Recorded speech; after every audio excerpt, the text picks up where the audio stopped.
Hi friends, welcome to 5 Minutes Tech YouTube channel. Here is Oppo Reno 11 Pro 5G smartphone.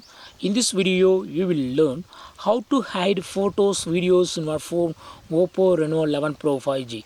Suppose if you have important photos, videos or any other file, if you want to keep it in private, yes, you can do it. What you got to do is go to the settings of your phone here and then go to security and privacy and here select private safe and draw your privacy password for authentication.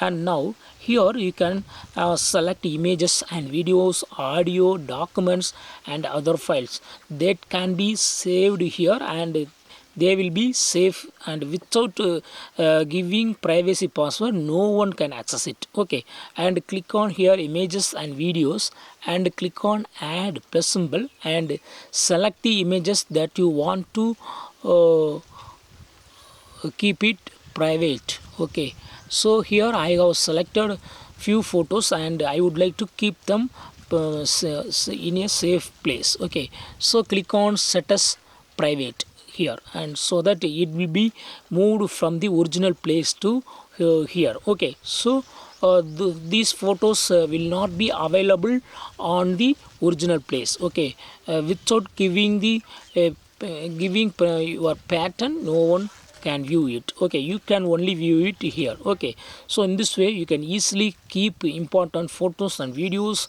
or any other file as a private safe in your phone Oppo Reno 11 Pro 5G. That's all friends. Thanks for watching. Bye.